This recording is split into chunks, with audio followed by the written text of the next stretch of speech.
కదా అని చాలా సంతోషంగా బయలుదేరింది పాపం. ఆ బయలుదేరే ముందు ఆయన ఏం చెప్తాడంటే, నీవు ఏ ఇంటి నుంచి అయితే ఆవాలు తెస్తావో ఆ ఇంట్లో ఎవరు చనిపోకుండా ఉండాలి అని చెప్తాడు. అప్పుడు అందరి ఇంట్లోకి వెళ్తుంది మా పాపం. అయితే ఆవాలు అయితే మా ఇంట్లో ఉండవు కానమ్మా, మొన్ననే మా అత్త చనిపోయింది, మా ముసలాయన చనిపోయిండు, అట్లా అందరి ఇండ్లలో ఇదే సమాధానం, ఎక్కడికి పోయినా ఇదే సమాధానం. లాస్ట్కి ఎక్కడ లేవు, చనిపోయిన ఇల్లు ఎక్కడ ఉంది? మనం పెద్ద పెద్ద అపార్ట్మెంట్లో ఉన్నా ఎప్పుడో ఒకసారి ఏమైపోతాం, వెళ్ళిపోవాల్సిందే, కాలగమనంలో వెళ్ళిపోవాల్సిందే. అట్లా ఆమె ఉత్త శీతలు తెచ్చింది. ఏమమ్మా తీసుకొచ్చామంటే, లేవు నాయన ఎక్కడ దొరకలేదంటే. అందుకని ఆయన ఏం చెప్తుంటే, చనిపోయిన వాళ్ళు కూడా మన సొమ్ము కాదు, చనిపోయిన వాళ్ళ గురించి ఉన్న వాళ్ళు ఎక్కువసేపు బాధ పడకూడదు.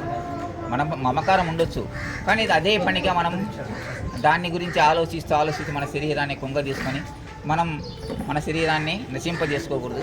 కాబట్టి నువ్వు మారమ్మ అంటే, అప్పుడు ఆయన దగ్గర మంత్రదీక్ష తీసుకొని, ఆ మంత్రదీక్ష ద్వారా మనస్సు మార్చుకొని భగవంతుని సన్నిధికి పోవాలంటే భగవంతుని యొక్క మార్గమే, భక్తి మార్గమే మనకు కావాలి. కాబట్టి ఆ భక్తి మార్గములో ఆమె తరించి తన జన్మను ధన్యం చేసుకున్నటువంటిది. సో ఆ విధంగా ఆయన గౌతమ బుద్ధుడు తన జీవితాన్ని రాజుగా అనుభవించవలసినటువంటి వాడు సన్యాసి జీవితంలో అనుభవించి సిద్ధార్థుగా ఉన్నటువంటి వాడు ఏమైపోయాడంటే గౌతమ బుద్ధుడిగా మారిపోయిన బుద్ధుడు. అందుకనే గౌతమ బుద్ధుడు ఏం చేస్తాడు? అశోక చెట్లు నాటించాడు, బావులు తవ్వించాడు, గుంటలు తవ్వించాడు, రోడ్లు వేయించాడు. మనం 5వ తరగతి నుంచి చదువుకుంటాం సోషల్ స్టడీస్లో, అశోకుడు ఇట్లా చేశాడు అని, గౌతమ బుద్ధుడు ఇట్లా. అంటే ఈయన గౌతమ బుద్ధుడు కూడా ఏంటంటే అష్టాంగ మార్గము అనేటువంటి ఒక మార్గాన్ని బోధించాడు. అష్టం అంటే 8,